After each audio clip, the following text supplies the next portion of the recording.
प्रेम एक अथाह सागर है। प्रेम के पाश से मनुष्य तो मनुष्य, देवता भी नहीं बच पाए। भोर भक्ति के प्रेम गाथा सप्ताह में मैं विशाल करवल आज आपको सुनाऊंगा एक ऐसी ही प्रेम कथा, चंद्रमा और रोहिणी की प्रेम कथा। राजा दक्ष ने अपनी 26 पुत्रियों का विवाह चंद्रमा से कर दिया था। चंद्रमा की इन्हीं 26 पत्नियों में से एक थी रोहिणी।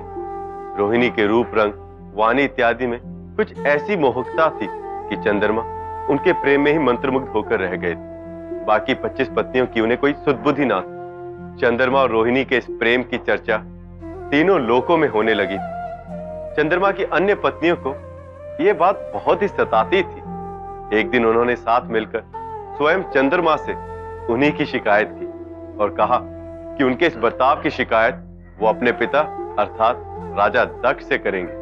अपनी 25 पत्नियों की इस धमकी को सुनकर चंद्रमा ने क्या किया? क्या रोहिणी ने अपनी बहनों की कोई मदद की? अल्पविराम के पहले आपने सुना कि चंद्रमा और रोहिणी के प्रेम से परेशान होकर उनकी अन्य 25 पत्नियों ने उनके ससुर अर्थात राजा दक्ष से उनकी शिकायत करने की धमकी दी, किंतु चंद्रमा को इस धमकी का कोई असर नहीं पड़ा। चंद्रमा के इस व्यवहार को देखते हुए वो सारी की सारी पत्नियां अपने पिता के पास गई और उन्हें सारी बात बताई।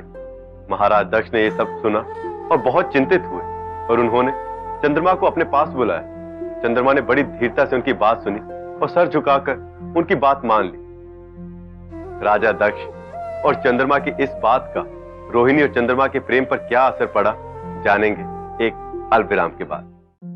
अल्पविराम के पहले हमने जाना कि कैसे राजा दक्ष के समझाने पर चंद्रमा ने रोहिणी के अलावा अपनी बाकी 25 पत्नियों का भी ध्यान रखने की बात मानी। राजा दक्ष से बात करके जब चंद्रमा वापस अपने घर आए तो उनका स्वागत किया रोहिणी ने। रोहिणी को देखते ही चंद्रमा फिर सुध-बुध खो बैठे। इसके बाद अपने ससुर राजा दक्ष को दिया हुआ वचन भूलकर चंद्रमा रोहिणी के साथ विहार के लिए निकल पड़े।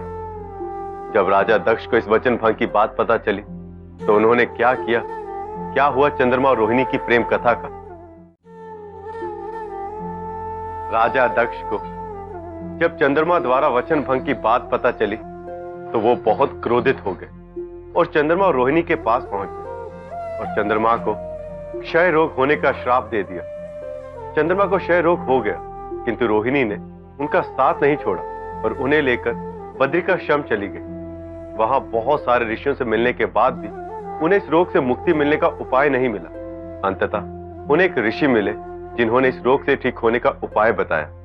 क्या बद्रिकाश्रम में ऋषि द्वारा बताए गए उपाय से चंद्रमा का क्षय रोग ठीक होगा या इस तरह होगा चंद्रमा और रोहिणी की प्रेम कथा का अंत? जानेंगे इस अल्पविराम के बाद। राजा दक्ष के श्राप के कारण चंद्रमा को क्षय रोग हो गया। रोहिणी जब उन्हें बद्रिकाश्रम लेकर गई तो वहां उन्हें एक ऋषि ने बताया कि यह सामान्य कारणों से हुआ रोग नहीं बल्कि श्राप का परिणाम। अब चंद्रमा को इस श्राप से मुक्त देवों के देव महादेव ही कर सकते हैं और इसके लिए उन्हें कैलाश पर्वत जाना पड़ेगा। रोहिणी ने ऐसा ही किया, किंतु भगवान शंकर के दर्शन होना इतना आसान नहीं था। भगवान शंकर के दर्शन के लिए क्या करना पड़ा चंद्रमा और रोहिणी को? क्या उन्हें भगवान शंकर के दर्शन होंगे? जानेंगे एक अल्पविराम के बाद। अल्पविराम के पूर्व हमने जाना कि दक्ष के श्राप से मुक्ति दिलाने के लिए रोहिणी चंद्रमा को शिव के दर्शन करने ले गई।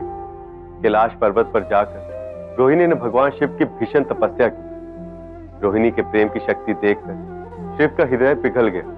उन्होंने स्वयं प्रकट होकर चंद्रमा के श्राप का निराकरण किया। शिव के हृदय तक को पिघला देने वाली चंद्रमा और रोहिणी की यह अद्भुत प्रेम गाथा युगों युगांतर तक याद रखी जाएगी। भोर भक्ति में मैं विशाल करवल कल ऐसी एक अनुपम प्रेम कथा लेकर आऊंगा। नमस्कार।